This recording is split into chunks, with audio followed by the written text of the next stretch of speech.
तो आप यहाँ से छुटकारा पा जाओ, नहीं तो फिर अगर नीचे उतरे तो गए, फिर जीती बाजी आ रही।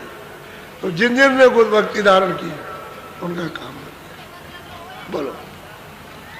गुरु लगे जिसे अति प्यारे, जिन कुल कुटुंब सब उतारे। तो भाई जिसको गुरु महापुरुष प्यारे लगते हैं, जिन पर विश्वास हो जाता है, जो लेने की, तो अपना तो काम पहले कर लो। ये सब कुटुंब परिवार फिर आपके अंदर भी वो क्षमता हो, शक्ति यानी प्राप्त हो जाती है। जिसको जाओ उसको पार कर दो। जब औरों को पार करते हो तो अपने कुटुंब को तो पार कर ही सकते हो। जब और जीवों को ले जाओगे तो कुटुंब तो जाएगा ही। तो तीन कुटुंब, कुल कुटुंब सब तारे, सबको निकाल ले जाते हो, कहीं भी हो, 84 में हो, नरकों में, कहीं भी वहां से निकाल के ले आओ। और साधकों ने, प्रेमियों ने जब पहुंच गए तो निकाल लिया, दया हो गई। तो कुल कुटुंब के ऊपर तो दया हो ही जाती, कृपा हो जाती। जब गैर कुल कुटुंब के लोगों को किनारे लगा देते हैं, पार कर देते हैं, जगा करके सब कुछ माफ करके, तो उनको भी माफ कर देते। और जब पार नहीं होगे तो कुल कुटुंब को डुबा दोगे, खुद भी डूब गए, उनको भी। ऐसे मतलब यह है कि बच्चे और बच्चों को पैदा करने से क्या लाभ है? कहते बांट रहो। ये लोग आते हैं, कहते बच्चा नहीं है। अरे भाई नहीं है तो रहने दो, ऐसे ही रहो। के लगे कि लोग ताने मारते हैं तो मुंह सूख जाता, मुरझा जाता। अरे भाई कितने बच्चे पैदा किए, अभी उनको रो रो करके उनको छोड़ करके आई, और फिर तुम बच्चे मांग रहे हो। और फिर जब बच्चे हो जाते हैं तो यहाँ फेंकते हो कि लीजिए इनको मार दीजिए, हमको नहीं चाहिए। फिर उनको फेंका बागी करते।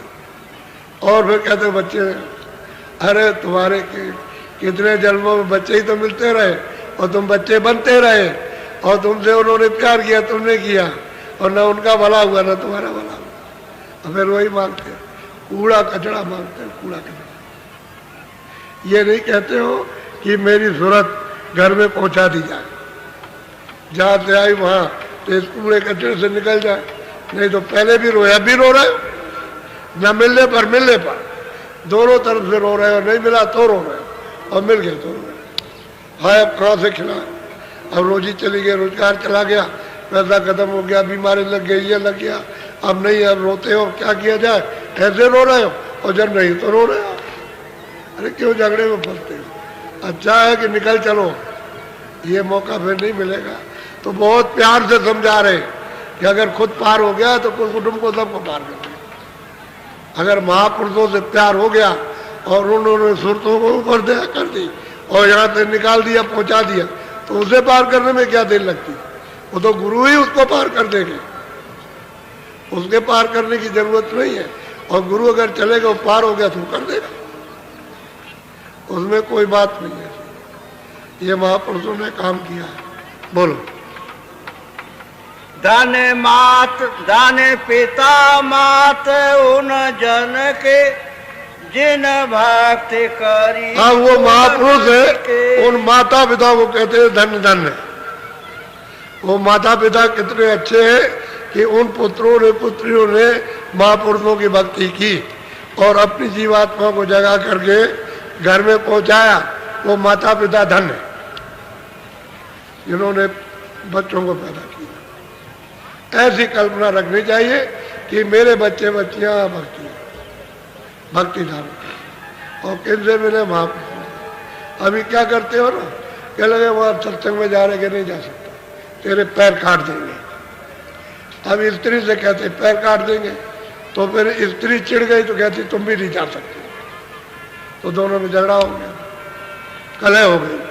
अरे भाई सत्संग में जा रहे हैं तो चलो भाई उसको चला जाने दो, वो लौट करके फिर आ जाएगी, और जरा सा तुम पीछे से चले आओ कि देखो ये कहाँ जा रही है, पीछे पीछे चले आओ तो देखो, तो तुम भी पीछे सुनो, पता लगा लो कहाँ पर देखते रहो, और पीछे तुम भी सुनो, तब तुम्हारी समझ में आ जाएगा ये सही जगह पर आती नहीं हो जाती। अब आने नहीं देते।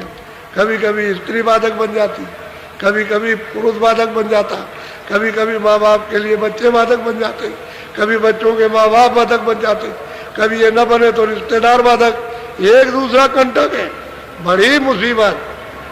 जो टेलीफोन आते हैं कि क्या बताया जाए, ये जाने नहीं देता। कौन नहीं जाने देता? कहते स्त्री नहीं जाने देती, बच्चे नहीं जाने देते, फिर कहते हैं नहीं पति नहीं जाने देता। आफत है। अरे भाई जहाँ कहीं जा रहे हो तो जरा देख तो लो कि कहाँ जा रहे हो। तो चले आओ, देख लो, आंखों से देख लो, जरा कानों से सुनोगे, आंख से देखोगे, बुद्धि से विचार करोगे तो तेरी भी समझ में कुछ आ जाएगा। बोलो। तो माता पिता को धन धन कहते हैं कि तुमने ऐसे बच्चे किए कि महापुरुषों की उन्होंने भक्ति की और अपनी जीवात्मा को जगा के घर में पहुंचा दिया।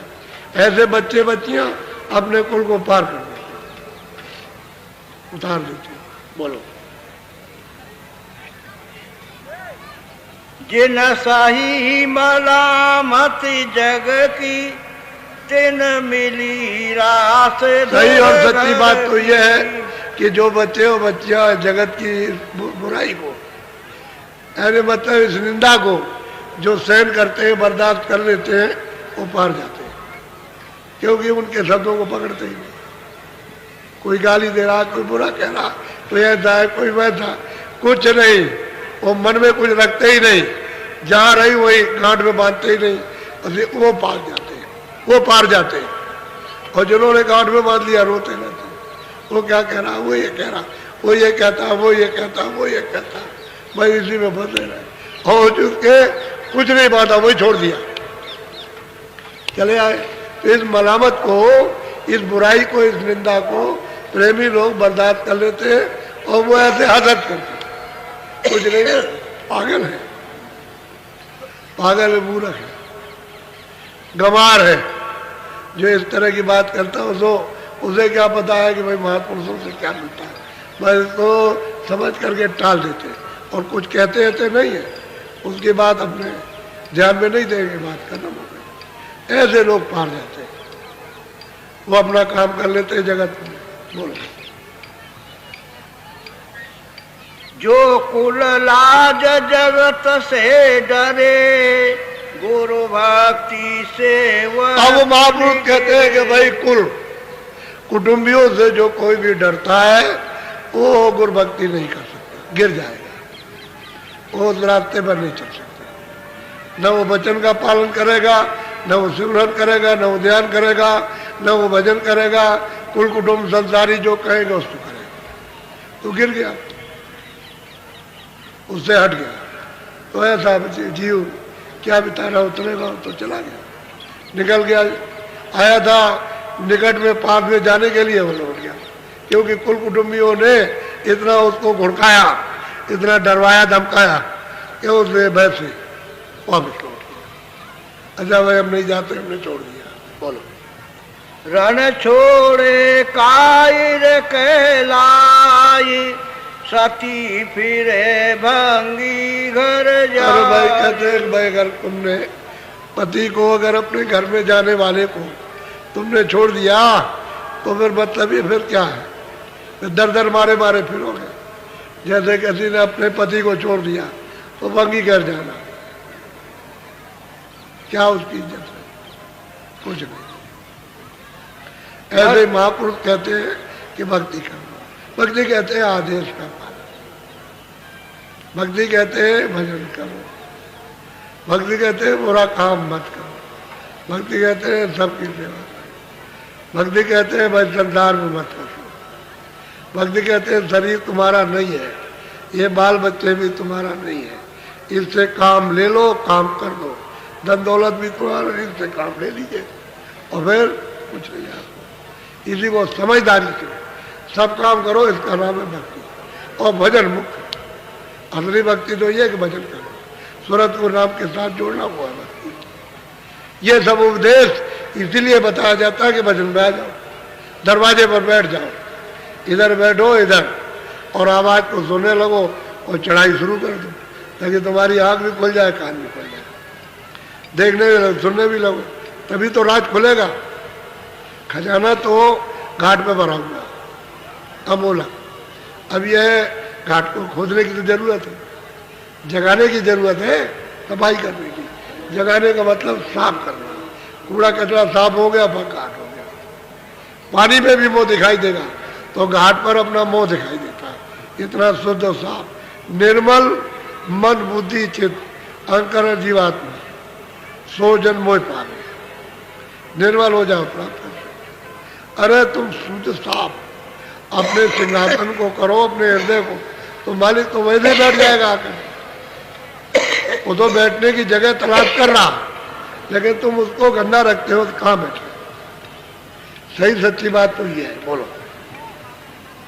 मछली को जैसे जलधारा गुरुमुख को सत्य। कहते हैं मछली को तो भाई पानी चाहिए, पानी नहीं मिलेगा मछली तड़प के मर जाएगी। कहते हैं गुरुमुख है, गुरु आज्ञाकारी है, जो भजन करता है उसको तो गुरु चाहिए, उसको और कुछ नहीं चाहिए।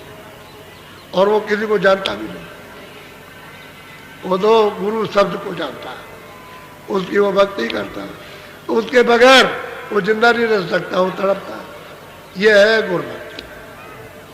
जब गुरु भक्ति नहीं आप सीखोगे, गुरु वचन का पालन, उनके शब्दों को नहीं पकड़ोगे तो गए, निकल गए। मछली वो तो पानी से प्यार होता है। अरे भाई पपिया को तो चाहिए, अरे उसको तो चाहिए मोती चाहिए, स्वाति की बूंद, तभी उसकी प्यास जाएगी, नहीं प्यास नहीं जा सकती। और मोर को तो नाद चाहिए, अगर कहीं नाद होता हो तो चुप हो जाए, बादलों की गरज चाहिए।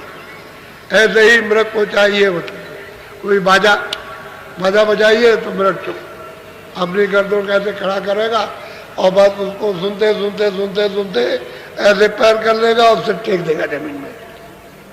तभी तो उसको मारते हैं आकर के, वो बाजा बजाता है।